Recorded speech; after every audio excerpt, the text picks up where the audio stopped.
Hello বন্ধুরা, দেখো আজকে আমাদের বাড়িতে ছোট্ট করে একটা বার্থডে পার্টি আছে। তো আজকে দেখো এখানে কেক বানাচ্ছে ঘরে, আর এখানে আপনাদের বড় কাকি রান্না করছে।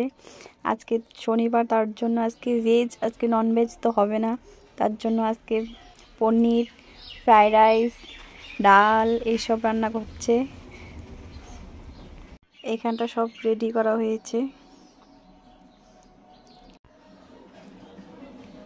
দেখো বার্থডে গার্ল এখানে বসে পড়েছে, তো এখন কেক কাটবে। দেখো কি হাসাহাসি করছে ওরা সবাই, কেক কাটতে পারছে না।